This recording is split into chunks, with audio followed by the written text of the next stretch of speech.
Today we're taking a look at Poland. Historically, it's one of the most resilient countries in human history.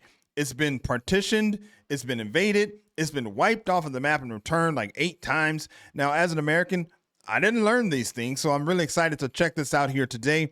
We're looking at this video called This Country Disappeared 8 Times, and it's by Hey Historically. Link will be in the description so you can head on over, support their channel. Now, I did notice that this is like, it's an animation. So, those are pretty fun to make it interesting. So before we get going here, go ahead and like the video. That helps a lot. Let's see what we can see. Pop quiz. What is the most bullied country in history? You might think Korea, wedged between China and Japan, invaded so often it practically had a revolving door and is still split in half like a Cold War souvenir. But Korea wasn't wiped off the map, unlike another good pick might be Congo. Enslaved, colonized, and carved up by foreign powers who treated it like a resource vending machine. But Congo's suffering came from one monster at a time, and quote-unquote only suffered for 140 years. Not 400 years, unlike maybe you could say Palestine, taken over 6 times by different empires, caught in a century of conflict and still waiting for a resolution. But even in its darkest moments, it was never completely wiped off the political map, unlike sorry, just got this awfully annoying thing in my throat. But I'm trying to say, no country on earth is bullied more than Poland. Yes. That is super interesting. I wonder why. Well, that might not be the best question to ask right before he's about to explain why. I didn't even realize I said that, but okay. Let me just calm down, all right? In fact, everybody calm down. Subscribe. I'm trying to say, no country on earth is bullied more than Poland. Yes, the country of Bobber and Mika. The country that was undone, fragmented, invaded, partitioned, zombified, erased, occupied, and controlled. This is a time teleporter, blah blah blah, goes back in time. We've done this 2 times already. Just get in. Let's go find out why it always went wrong. Historically Facts, Part 11. Before we talk about how it kept disappearing, we should talk about how it appeared. Our first stop is 966 AD. Before the year 966, Poland was a tribal territory ruled by the Pius dynasty. They had military, economic, and administrative structures, but it wasn't recognized by neighboring powers as a legitimate kingdom. Only one person can make it recognized as a proper state. Ladies and gentlemen, welcome our recurring guest, Jesus Christ. In the eyes of all the cool kids, so the Germanic, Italian, and Bohemian kingdoms, you are only a real state if you are a Christian. So in 966, the ruler Mieszko got himself baptized and became the Duke of Poland. Yup, he didn't proclaim himself as a king. He was a humble lad and stayed a duke his whole life. Though the more likely reason is that the Holy Roman Empire would have eaten them alive if he set himself up as a threat. So his son, Bolesław I the Brave, became in 1025 the King of Poland. And the Kingdom of Poland was born and existed for exactly 6 years. Yep, the poor place only existed for 6 years and the exact thing Mieszko predicted had happened. Let me explain how. Mieszko's son, Bolesław I, was technically the first king of Poland, but he only crowned himself king literally the same day that he died. Hold on. Duke of Poland, 1960. Okay, for 32 years. But he only crowned himself king literally the same day that he died. Oh, wow. Very So he's only king for 1 day? Convenient for his son, Mieszko II, who then became king without having to actually crown himself king. Slight problem though. Brothers. If there is one thing that Polish people hate more than Russia, it is brothers. Bolesław the Brave. Is that true? Is he just saying something? I think he said there's only one thing that Polish hate more than Russia.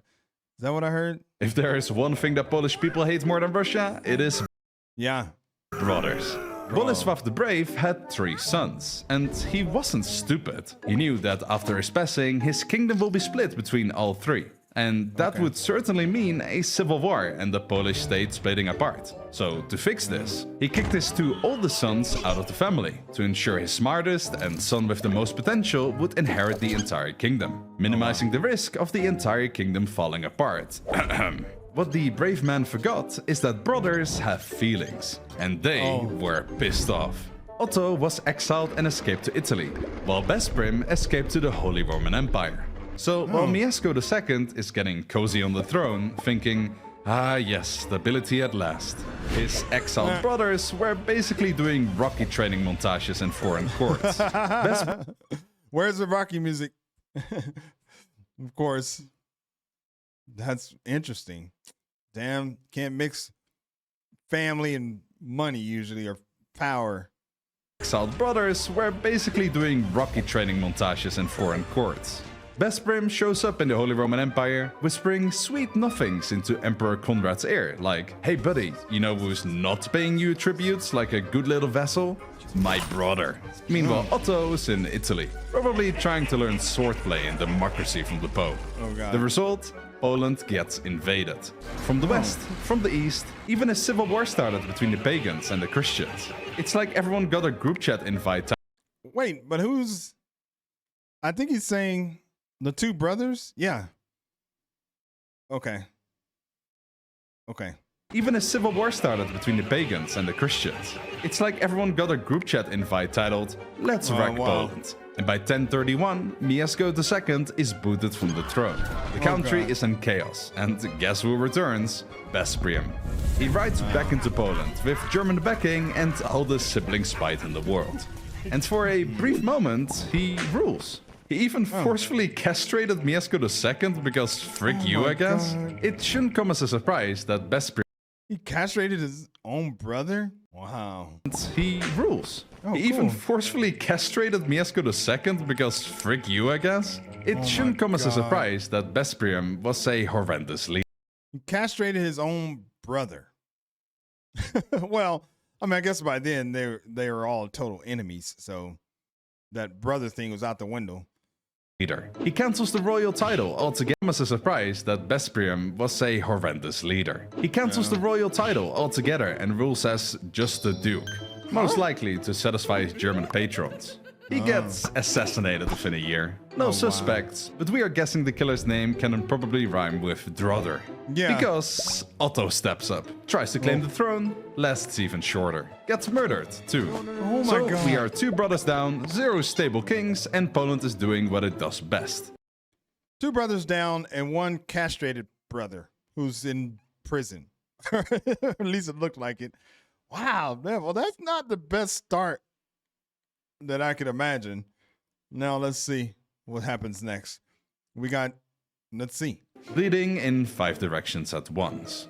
Eventually, Mieszko II returns to the throne like, hey, remember me? But Poland is in such shambles, he has to rule a split territory. Wait. Did you see that? I didn't catch the little patchwork that's at the bottom there.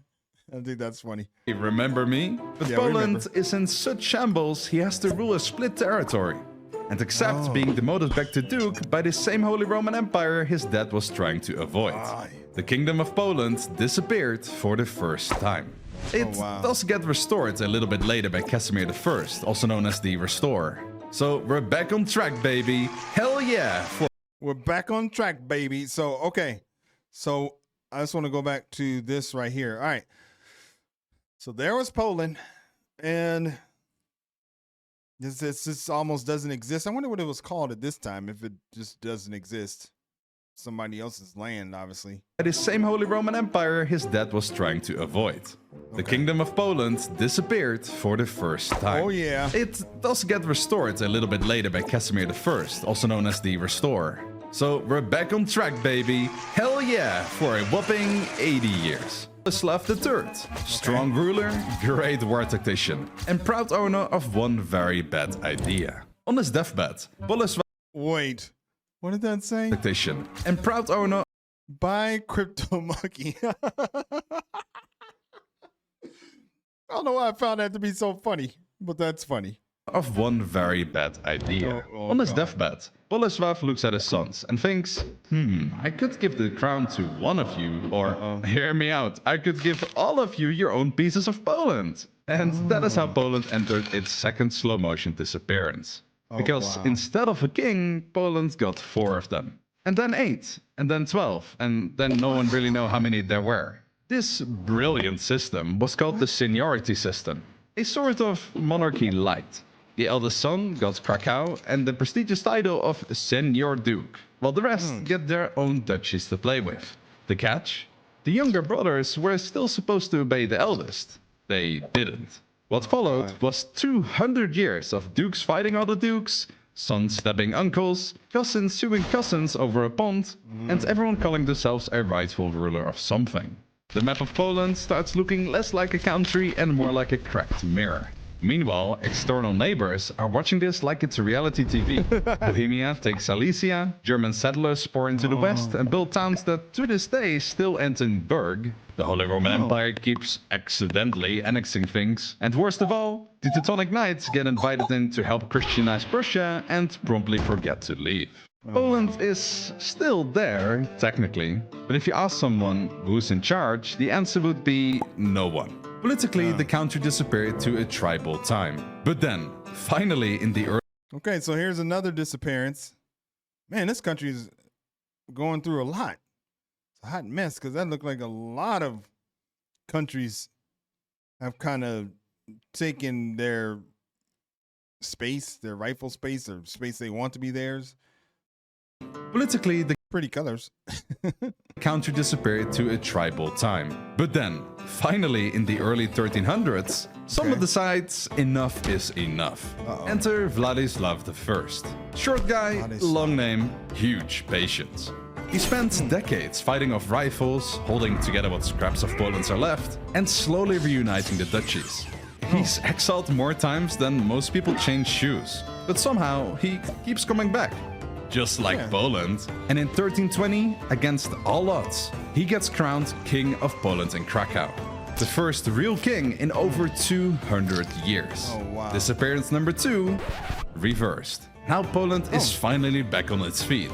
For 65 years? Come on, Poland, rookie numbers. 1385. Poland is once again facing a crisis. The king dies without an heir, so they reach out to the biggest, not yet Christified state in Europe, Lithuania. Lithuania. Okay. So it died without a ruler. So they need somebody to probably help them, give them protection, resources. So they went to Lithuania. Okay. So now it seems like that lineage is gone. There's no more dukes or kings or anything. So let's see who's going to take over now. The deal? If their Grand Duke, Jogaila, converts to Christianity, marries the 12-year-old Polish queen, and merges his country with Poland, he will get the crown. He agrees, converts, marries, gets baptized, and takes the name Vladislav II. Because this family has zero chills about recycling names. And just like that, Poland and Lithuania become one of the largest countries in Europe, the Polish-Lithuanian Commonwealth. For once, and the only time ever, Poland disappeared for a beneficial reason. It was multilingual, multi-ethnic, and massive. From the Baltic to the Black Sea, bigger than France, richer than England, and more importantly, the Germans were afraid to meddle with them. For a while, it works. They kicked out the annoying Teutonic Knights, they hold off the Mongols, and even invaded Moscow. Twice. But of course, it's Poland, so the high never lasts. Fast forward 200 years. Oh no. I like the way Poland looked right here. But of course, it's Poland, so the high... Poland's ripped. Until... never lasts. Fast forward 200 years. Welcome to the Swedish deluge. Or as the Poles call it, potop. Which literally means the flood. Because that's how it felt. Fast, aggressive, devastating. But why Sweden? Why the funny country of IKEA and meatballs? Well, because of petty reasons. Of course, they noticed Poland had a lot of gold and money, so that made them a nice target. But that wasn't the reason they invaded. The main reason was a really long-standing rivalry. A couple hundred years ago, just when the Commonwealth started growing, the King Sigismund III somehow, through honestly sheer random tomfoolery, ended up as the King of the Commonwealth and inherited the Kingdom of Sweden. Lucky, lucky guy. Or so he thought.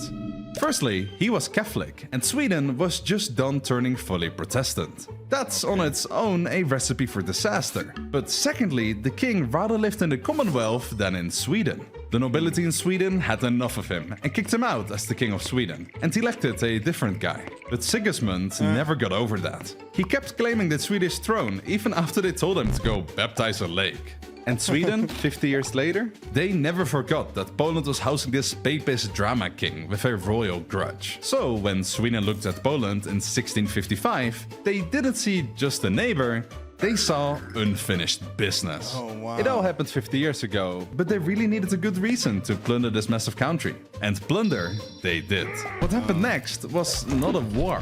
It was a 5-year natural disaster. Okay, so now I think he said we're in 1650.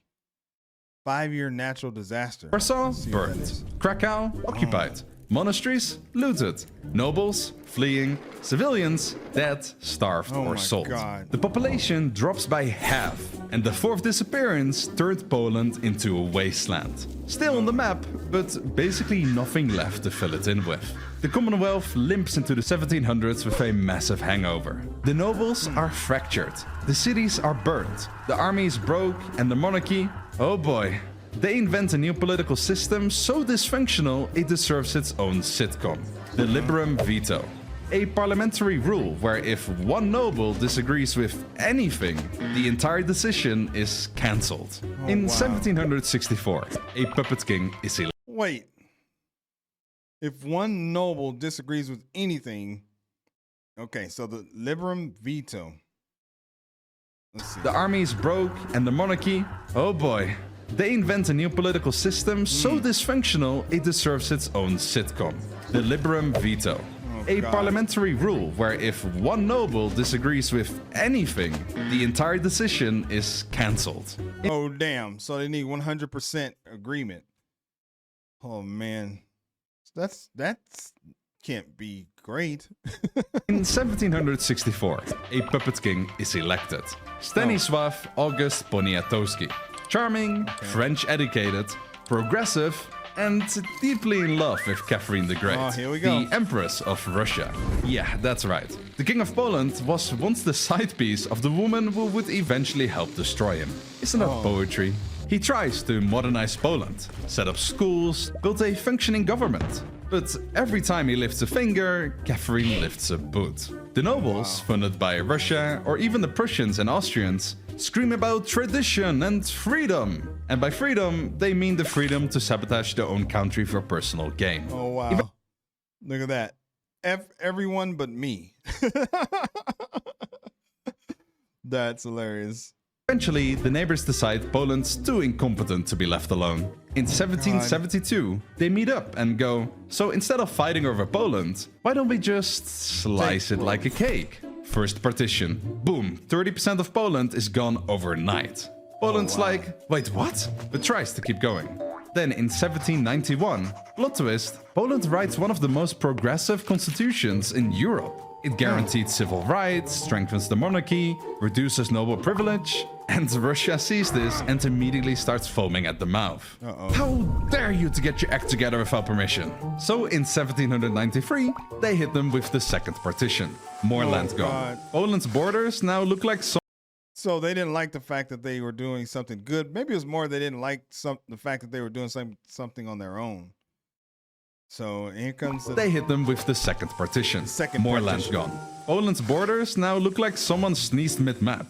And finally, in 1795, after a failed Polish uprising, Russia, Austria, and Prussia meet one last time and just delete Poland from existence. No fanfare, no epic battle, just bureaucracy, maps, and signatures. Disappearance number 5. Poland is now officially dead. And it stayed like that for, well, look at that, just 12 years. Revived by an ambitious French general, Napoleon. After he beats Prussia, he gives the Poles a consultation prize, the Duchy of Warsaw. Sick. It was technically like a French puppet state, but the Poles are hyped. They get a constitution, reforms, even a Polish army. But we all know what happened at the Congress of Vienna. Yeah. Napoleon loses again, and the monarchies in Europe go right back to drawing borders. The duchy is liquidated. Austria, Prussia, and Russia redivide the lands, and the sixth disappearance from the map entirely for the second time has happened. And this time, they were bullied the harshest. Oh, the no. Polish stayed gone for another whopping 103 years. But this time, as 100 years, it's gone. That's crazy. Okay, Poland yet again. And he said this time something. posted before, the three bully countries really wanted to erase Poland. Oh. I originally wanted to fast travel to when Poland finally re-emerged, but you can't believe to what extent the countries tried to erase Poland. Oh. Let's start from the bad to the worst. The bad, the Austrian Empire. They got the poorest and most rural part of the country, so they didn't care too much about it as there wasn't too much money to be made from it. They initially suppressed Polish culture like the rest. And by that, I mean they literally encouraged Polish peasants to kill Polish nobility, which they did. But after the Austrian Empire became the Austro-Hungarian Empire in 1867, they suddenly were like, you know what? You can speak Polish in your schools. And you know what? Go govern your own region. The Austro-Hungarians still weren't good, but to the Polish stuck in the German and Russian empires, it was basically Disney World to them. Oh, that's interesting. So they like gave them the ability to kind of rule themselves. And so they thought they were the best thing ever. If the Austro-Hungarian Empire was West Berlin, then the others were in the Gulag. The wars. Prussia/German Empire. Hello, Jan Kowalski. Oh, sorry, I mean Johann Kowalstein. I sure love the city of Wrocław. Oh, sorry, I mean Breslau. Johann, do you want to get some pierogi? Oh, sorry, I mean gefüllte Teigtaschen? The Germans didn't want to just suppress Polish culture. They wanted to erase it. Not with the sword, as in the Second World War, that's for later, but with the pen, which is mightier than the blah blah blah blah blah blah. Everything was Germanized. Speaking Polish was banned. Polish schools were German schools now. And you have to order your gefüllte Teigtaschen in German now. Students who speak Polish are expelled, parents who slip up some Polish lose their job and get imprisoned, and if you were a priest, well, you'll have it explicitly tough. What the hell? That's crazy. Dang, so they just tried to wipe them off of the map altogether. You can't speak, you can't get educated, you can't do anything. And if you were a priest, well, you'll have it explicitly tough. The Germans knew Polish holds strong to their religion, so to ruin that Polish pride, they straight up just arrested priests. And the next time you speak a prayer to yourself, do it in German! The Great Bismarck came with an even better plan. Seize lands from the Polish and pay Germans to live there. And now we have the worst, Russia. After the failed uprisings of 1830 and 1863, the Tsars didn't just want to punish Poland, they wanted to beat it out of existence. Brick by brick, soul by soul. They shut down every Polish school, banned the Polish language from public life, even kindergartens were Russified. 5-year-olds beaten for saying mama instead of mama. Professors who refused to teach in Russian were fired, jailed or exiled to Siberia, where they could freeze alongside the books they used to assign. And the church? Good luck. Catholicism was seen as the wrong Christianity. Priests were arrested, forced to convert to Orthodoxy, or sent to die in labor camps. Like the Germans, the Russians renamed cities, renamed people, renamed rivers. Whole villages were relocated and repopulated with ethnic Russians. Not with the almighty pen, but with the bloodied sword. But through all of this, the Polish endured. Even after a total of 123 years of disappearance and suppression, the grandkids still spoke Polish, knew their history and ate pierogi. That came in handy, because after winning the First World War, the Entente powers came up with a great idea to punish the Central powers. Add buffer countries in between them, so they can't team up easily and cause a, well, it sounds stupid, but a Second World War. So Poland was reborn! Now, to be fair, the British and French were probably stupid drunk on making the borders, because the newly reformed Poland was literally asking to get dunked on again. But they survived for 20 years this time. Oh my God. It is sad. It is now 9. Yeah, it is sad because they just can't survive long. Now we're in 1939. Okay. 1939. Poland is rebuilding, it's modernizing. It's surrounded by two megalomaniacal empires with a crush on its territory.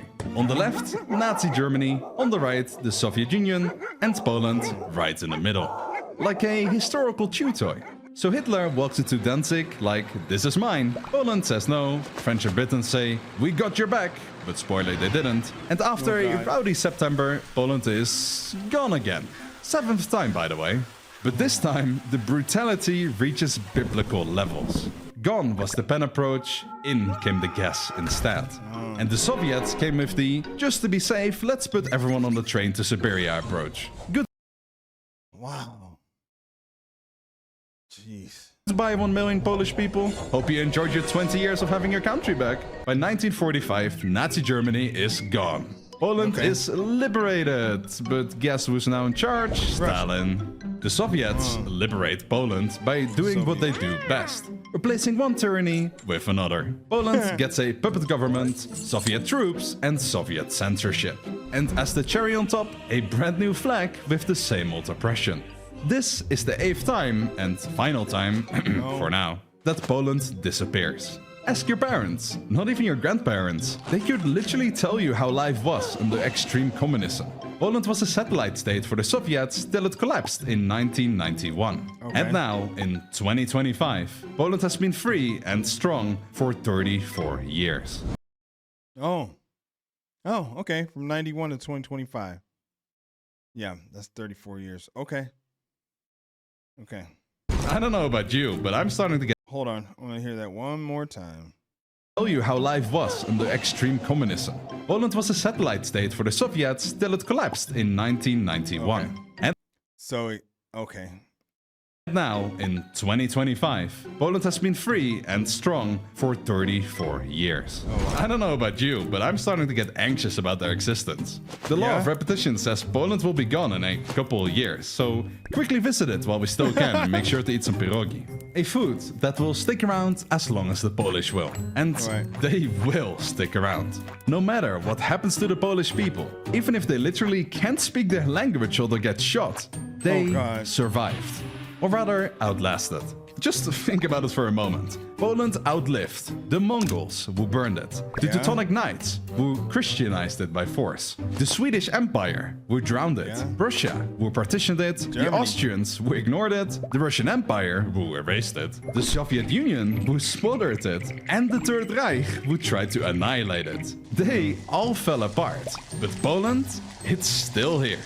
Checkmate, tovarish. Yeah. Oh, wow. Man. Wow, they've been through a lot. And they only been free, around this most recent time, liberated for 34 years. So that's not looking too good based on their history. Sad to say. But if any Polish people out there want to comment on this, that would be great. Just curious to know, are some of these things still like have a residual effect of all these different countries? Wonder what those are. That was a great video. Hopefully you liked it. If you did, then go ahead and subscribe to the channel, man. That really does help a lot. My name is Greg. We'll catch you on the next video. Peace.